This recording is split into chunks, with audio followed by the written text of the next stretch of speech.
नमस्कार दोस्तों, आज के इस वीडियो में हम आपके लिए शुक्र प्रदोष व्रत की कथा लेकर आए हैं। प्रदोष व्रत भगवान शिव को समर्पित होता है। शुक्रवार को पड़ने वाले प्रदोष व्रत को शुक्र प्रदोष के नाम से जाना जाता है। प्रदोष व्रत को हिंदू धर्म में बहुत शुभ और महत्वपूर्ण माना जाता है। इस दिन पूरी निष्ठा से भगवान शिव और माता पार्वती की आराधना करने से जातक के सारे कष्ट दूर होते हैं और मृत्यु के बाद उसे मोक्ष की प्राप्ति होती है। शुक्र प्रदोष व्रत रखने से सुख, समृद्धि और सौभाग्य की प्राप्ति होती है। तो आइए सुनते हैं शुक्र प्रदोष व्रत की कथा। शुक्र प्रदोष व्रत कथा के अनुसार एक नगर में 3 मित्र रहते थे। एक राजकुमार, दूसरा ब्राह्मण कुमार और तीसरा धनिक पुत्र। तीनों की आपस में गहरी मित्रता थी। राजकुमार व ब्राह्मण कुमार का विवाह हो चुका था, पर धनिक पुत्र का विवाह हो गया था, किंतु गौना शेष था। एक दिन तीनों मित्र आपस में बैठकर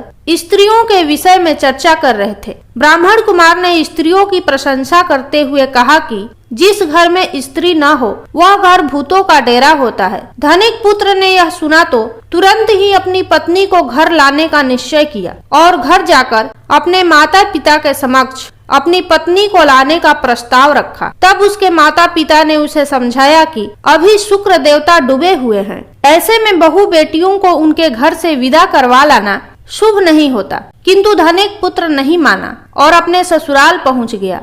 और जब ससुराल में भी अपनी पत्नी को विदा कराकर ले जाने का प्रस्ताव रखा तो ससुराल में उसकी पत्नी के माता पिता ने भी उसको रोकने की बहुत कोशिश की, मगर उसने जिद नहीं छोड़ी। माता पिता को विवश होकर अपनी कन्या की विदाई करनी पड़ी। ससुराल से विदा हो पति पत्नी नगर से बाहर निकले ही थे कि उनकी बैलगाड़ी का पहिया अलग हो गया और बैल की एक टांग भी टूट गई। दोनों को काफी चोट भी आई, फिर भी वे चलते रहे। कुछ दूर जाने पर उनकी भेंट डाकुओं से हो गई, जो उनका धन लूटकर ले गए। दोनों रोते पिटते अपने घर की तरफ आगे बढ़ते रहे। रास्ते में पैदल चलते चलते दोनों काफी थक गए, पर किसी तरह घर पहुंचने ही वाले थे कि उन्हें प्यास लग गई। तब दोनों एक तालाब के किनारे बैठकर पानी पीने लगे। तभी अचानक वहां एक सांप आया और धनिक पुत्र को डस लिया और धनिक पुत्र वहीं गिरकर मूर्छित हो गया। यह सब देख उसकी पत्नी चिल्लाते हुए गांव के लोगों को मदद के लिए बुलाने लगी। तब गांव के लोग आए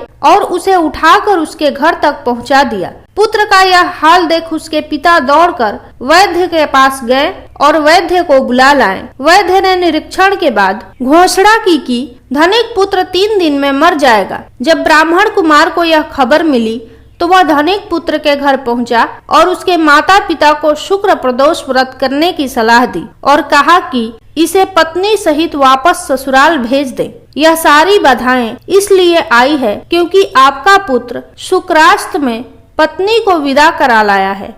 यदि यह वापस ससुराल पहुंच जाए तो यह बच जाएगा। धनिक ने वैसा ही किया। उसने शुक्र प्रदोष व्रत रखा और भगवान शिव की विधिवत पूजन किया और धनिक कुमार को पत्नी सहित उसके ससुराल भेज दिया। ससुराल पहुंचते ही धनिक पुत्र की हालत ठीक होती चली गई। कुछ दिनों के बाद धनिक पुत्र पूरी तरह स्वस्थ हो गया। शुक्र प्रदोष के महात्म्य से सभी घोर कष्ट टल गए। अतः मनुष्यों को शुक्र प्रदोष व्रत अवश्य करना चाहिए। इस कथा को सुनने और सुनाने से सभी प्रकार के पापों का नाश होता है तथा जीवन में आने वाले कष्ट दूर होते हैं। यदि आपको यह कथा पसंद आई हो तो कमेंट बॉक्स में हर हर महादेव जरूर लिखें।